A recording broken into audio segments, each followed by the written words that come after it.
Hi and welcome to ECCB Connects. This week, Governor Antoine reports on the performance of the Eastern Caribbean Central Bank for the financial year ended 31st March. The ECCB published its 2021-2022 annual report and statement of accounts on 30th June. Stay with us. We'll continue in a moment. When the ECCB took the bold step to introduce Dcash, the people of the Eastern Caribbean Currency Union were at the heart of this decision. It's about creating opportunities. It's about connecting family. It's about linking friends. It's about changing the way we do business. It's about transforming lives. A journey to a place where none have gone before will not be without its challenges. But challenges will not deter us from our goal. It's about me. It's about you. It's about all of us. So join us and let's make history together.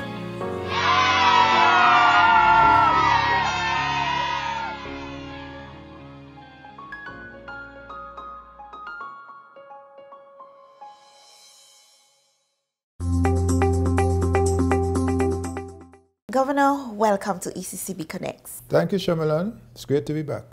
Governor, the ECCB published its 2021-2022 annual report on the 30th of June, and of course that report covers the bank's performance for the financial year ended 31st of March 2022. And of course, the work of the ECCB for that year was guided by the Strategic Plan 2017-2021, which came to an end during the financial year. Now, looking at that strategic plan and the performance of the bank, what would you say were the major achievements under the strategic plan? Well, I think we have to start with our strong dollar. That's where it starts. We advocated in our strategic plan a strong and stable EC dollar. And many people take that for granted because we've had a stable dollar for so long. But it does require us to work every day to ensure the stability of our dollar. And throughout the strategic plan period, we did in fact maintain a very strong and stable EC dollar. In fact, the reserves of the bank have grown significantly from just under 5 billion to just under 6 billion EC dollars. In addition to that, the backing of our currency peaked at just over 100% at the time when the pandemic hit. It's since come down a bit. It's around 93 right now, as we anticipated it would. But again, even in the face of a brutal pandemic, our EC dollar has remained strong. So I think that is the first and, frankly, primary responsibility. And so we can feel quite pleased with the effort we've all made to ensure the stability of our EC dollar. Many lives depend on that, as you know. Secondly, I think it's financial stability. So if you look at our banks, we were able to see over this period stability in our banking system. Our banking system remains sound. And we must not forget the difficulties of the previous period when we had some bank failures and the need for resolution.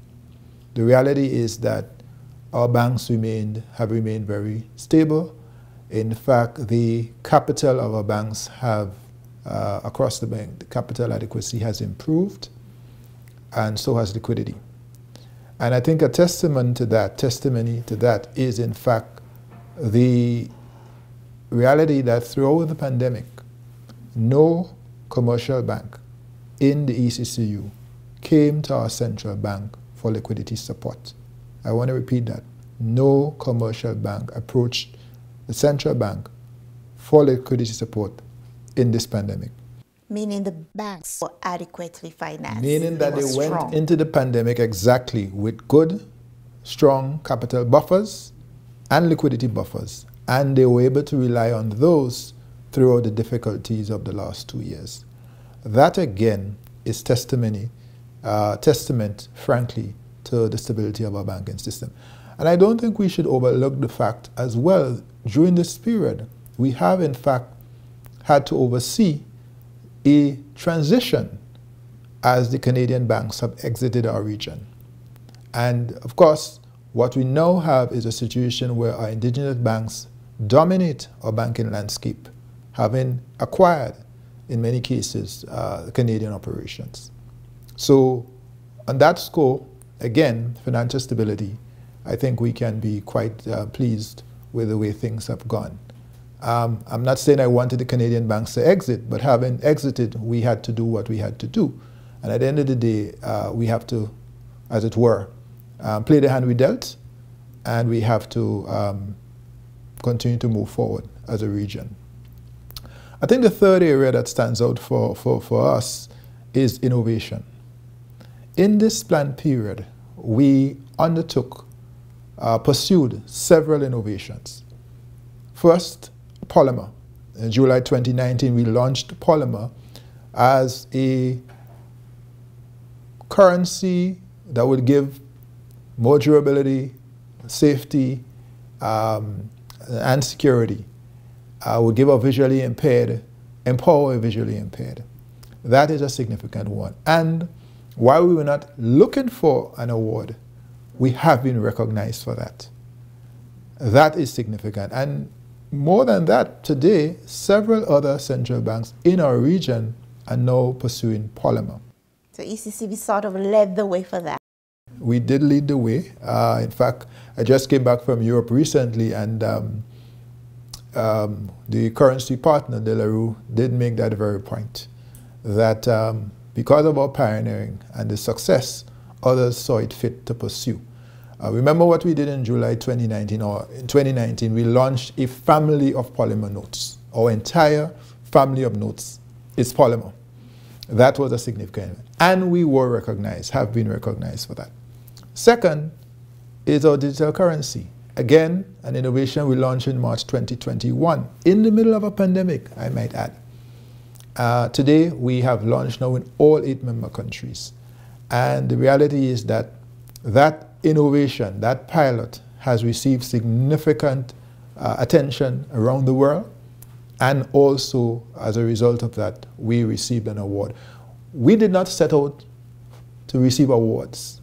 We set out to innovate and to try to improve the life and quality of life for our people. But it is always gratifying, if you will, that our efforts have been recognized globally. People have taken notice, and that people have, we've been so recognized. What it says is that we are doing something right, that people are taking notice, and I want to, again, extend kudos to our team for the hard work we've put in for these results. One more innovation I'd mention, our greening of our campus. Again, in our strategic plan, we said very clearly, we want to be carbon neutral by 2022. Essentially, net zero, we want to make sure we're generating our energy needs on campus using renewable energy, so that we are, in fact, reducing, eliminating our use of fossils for the most part. We are well on course to do that. As we speak, 60–70% of our energy needs are met from renewable energy, solar PV specifically, and that we will get over the line, as it were, on the net zero challenge or target by the end of this year. Those 3 innovations, and there are other smaller innovations, we don't perhaps get the same headlines, but those 3, I think, mark our strategic plan period. This was a period of innovation and unprecedented recognition for this central bank by the international community. And I think really it is, again, just a credit to our colleagues and our partners that we were able to see these kinds of results. I would also mention briefly, before we conclude, that we also launched the Partial Credit Guarantee Scheme. Now, of course, we did this with the board and the management, but this is a project that was birthed by the ECCB, launched in the middle of a pandemic, October 2020 to be precise, and I really feel it has a potential to provide real support to small businesses in our region. Shamalan, there's a bit more we can say, but I think we've given you a flavor of some of our key achievements, highlights. In essence, the theme of the 2017-2021 strategic plan was transforming the ECCU together. And based on the achievements that you have outlined, you would say that the ECCB did achieve its goal, or it's on its way, because I know the next plan is continuing with transformation. We are well on our way. But I must give you this additional one. I'm on ECCB Connects, so I must. The reality is that everywhere you go in our currency union, everyone says they hear more about our ECCB and know more about their central bank than they've ever done, than they've ever known. That's a credit to the efforts we've made with respect to our podcast, ECCB Connects, which we started in 2016, but which we ramped up. And I want to, credit you and the team. You in particular, you were the presenter for many years initially. You now have wider support from the team, which is great. ECCB Connects has made a mark, is making a mark in our region. I get a lot of positive feedback on that. Our country outreach, getting into the countries in the way we do, engaging government, opposition, civil society in a direct way where we listen and learn, that has been extremely well received by our community. And of course our new website, which of course is going to be another revision to that. We're going to have a new one again soon. So I think, and that speaks to the pillar of organizational effectiveness. And I have not mentioned the fact that we've trained significant numbers of staff. First of all, we've hired over that period net 75 staff, net increase of 75. Some have gone, some have gone, so it's actually more than 100. But in terms of net increase in our staff, 75. And we've invested significantly in training of our staff, whether that is in bank supervision, whether that is in reserves management, where we do our reserves, whether that is in the area of research and analytics across the bank. Every department has benefited. So we are quite pleased with the progress we made under that first strategic plan. Thanks for asking. Okay. Transformation, transformation, transformation. Okay. So let's jump now to the financial performance of the bank over the past year. This year has been different because the first time in 6 years, the bank registered a loss of $49.1 million. What were the contributing factors to that? Yeah, it's a good question. So yes, you're right. After several years of very strong profits, including a record profit in 2020, 63.1 million, we made a loss. Why did we make a financial loss this year? First of all, I think most people know that the interest rate by the Fed, the rate that the Federal Reserve in the United States, the Central Bank of the United States, they had put that, the Fed had put that rate at 0. And so for a very long period, we've had what we call low for long interest rate environment. Now, the ECCB, because we are keen to ensure we manage the reserves and we always have liquidity, we invest at the short end of the market in US Treasuries. We do not go long and we do not take high risk. That means obviously we get lower coupons, but that is a trade-off to ensure liquidity for the reserve. The fact of the matter is that any commercial bank that needs foreign reserve comes to ECCB, our central bank, and we provide it. So to do that, we have to maintain liquid reserves. So that interest rate, or what we call our coupon, what we receive on most of our, has been close to 0. Close to 0. So that is the reason why our interest income declined significantly in recent years, and particularly last year. The other major reason for the loss is the valuation effects from our portfolio, particularly with respect to our mortgage-backed securities. Because essentially, as prices rise, yields fall. And we are very conservative from an accounting standpoint. So we immediately mark to market and we take the losses on our income statement. That's just how we do it. And as you know here, we do financials every week. Full financial statement every single week. So we did make a loss this year, as you said, of 49.1 million. But here's the good news. We have been making significant profits over the last 5-6 years, certainly the last 5 years. And as a result of that, we've built up buffers, capital. So a loss this year is of no particular concern to us. We don't like making losses, I want to be clear. But it is not something that is a worry for us because we have built up significant reserves, buffers, capital buffers that is. And I just want to make this point because we are a regulator. That is the very thing we say to our licensees, our commercial banks. When we ask you to maintain certain levels of capital, what is capital for? Capital is for absorbing losses, shocks. So this year we made a financial loss, but we have the capital to absorb that loss and move on and continue. And I will say this finally, we expect to see the situation begin to improve in the next few months. Because as you know, the Fed has been raising interest rates since March quite aggressively to try to put a curb on inflation. Not yet succeeding with curbing inflation, but they're trying, and they're going to continue to raise interest rates. So that is going to eventually mean we are going to get higher interest income on our foreign securities. And in addition to that, once the hikes stabilize and they're no longer raising as aggressively as they're doing at the moment, the Fed that is, then the valuation effects on the portfolio will diminish. And so those accounting losses that we've seen there, those will also subside. So I can't say whether it's 6 months or 9 months because no one knows how soon we get inflation under control. But once you begin to see the rates stabilize and you're not seeing the aggressive rate hikes, that will help us on the valuation side. And of course, as I said, we will be getting additional interest income. So the profitability of the bank will eventually turn around as well. Governor, it's good that you mentioned buffer because people might be saying, oh, a big central bank is making a loss. But the same message of buffering, we have been pushing that even to our households, saving for a rainy day. Because there are times of flourish and you don't know what will happen.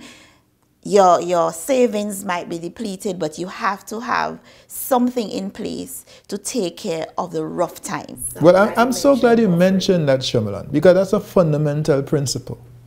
The rainy day always comes.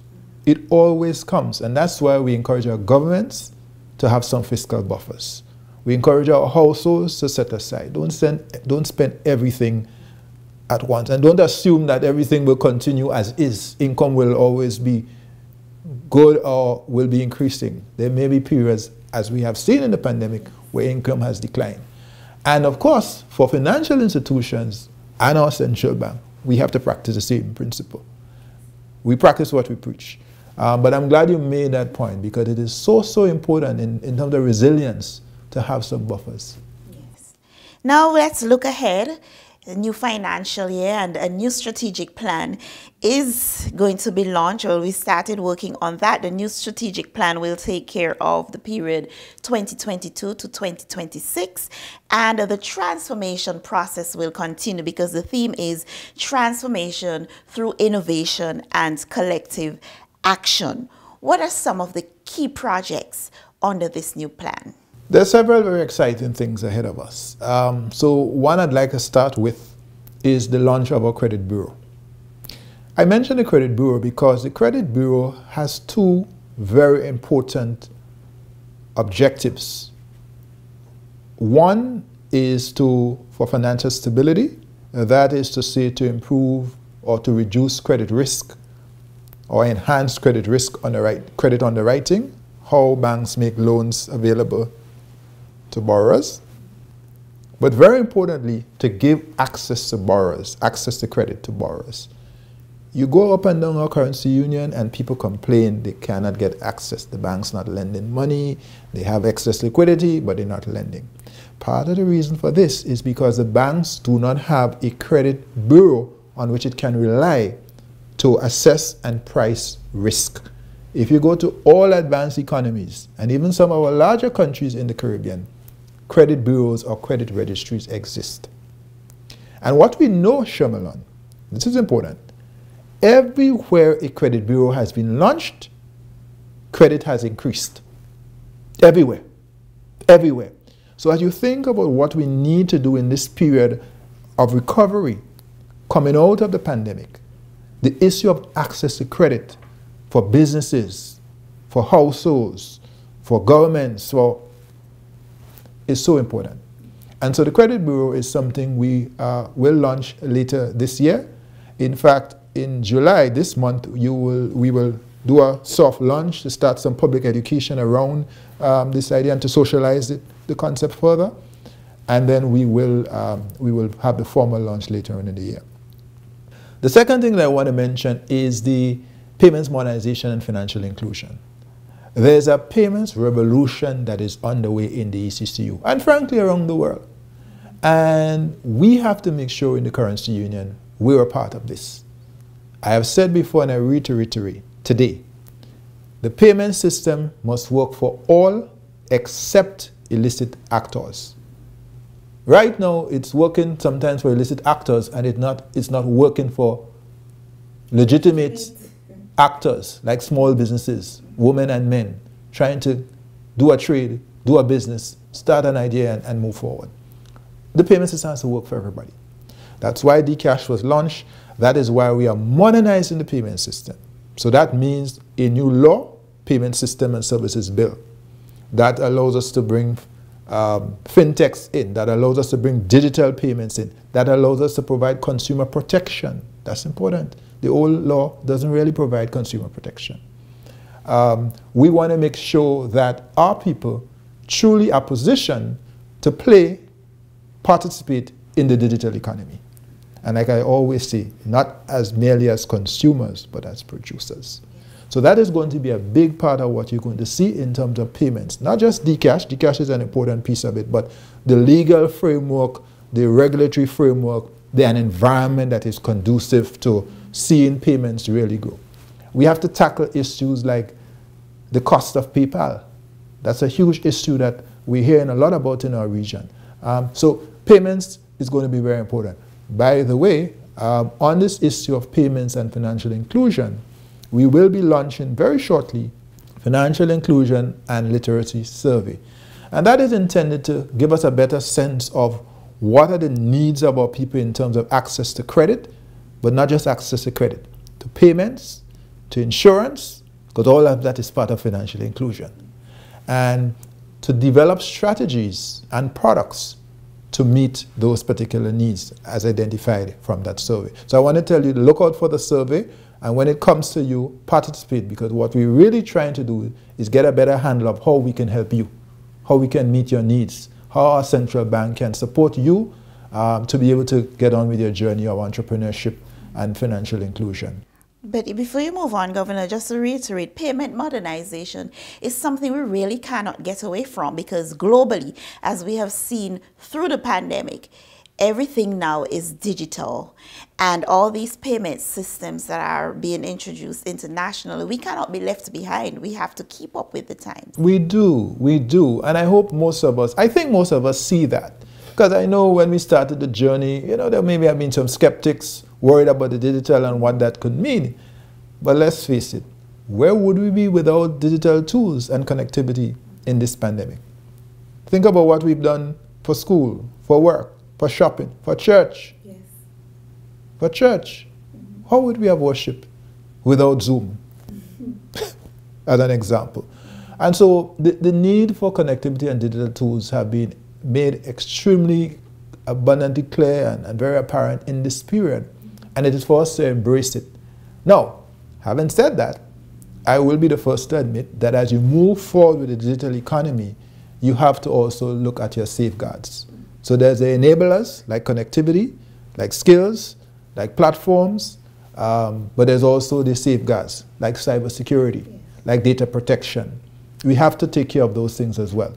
And under this rubric of digital transformation, payments, modernization, financial inclusion, we have a lot of work going on right now in those particular areas in terms of the safeguards to support our building out of a digital economy. Under the new strategic plan, you touched on payment system modernization, but you also have environmental, social, and corporate governance, financial stability. We spoke about financial stability earlier, and organizational effectiveness and development. What are some of the key plans under these pillars? So under ESG, environmental, social, corporate governance, we are going to continue with our focus on renewable energy.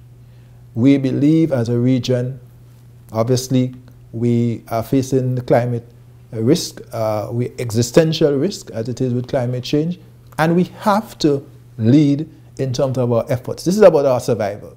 Yeah, we understand. We're the lowest emitters, the hardest hit, but we can't simply complain. We have to advocate for change among the large emitters, but we must do for ourselves what we must do for ourselves.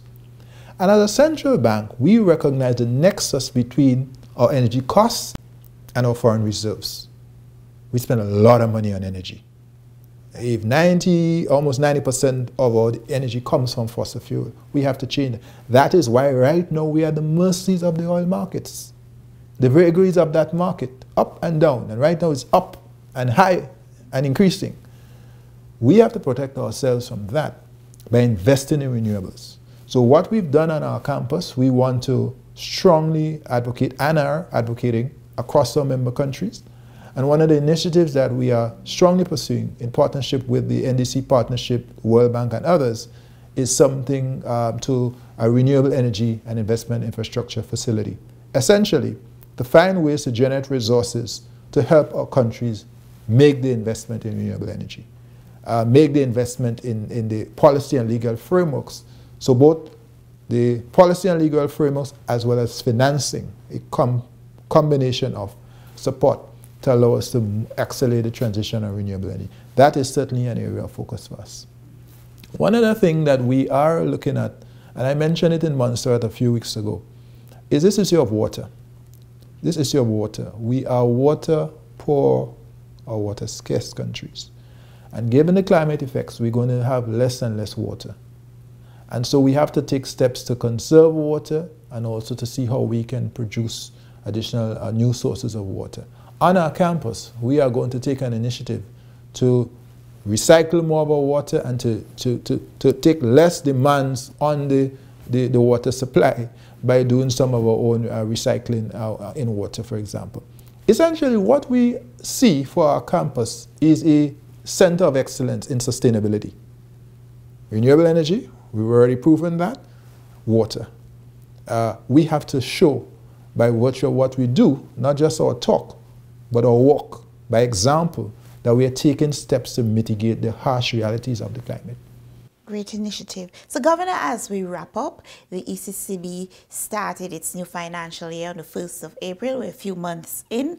But for the people of the Eastern Caribbean Currency Union, what can the people expect of the ECCB this financial year, in a nutshell? You can expect to see us continue to maintain a strong EC dollar. That is a primary focus for us. That will continue. You can expect to see us in your country as we have resumed a country outreach.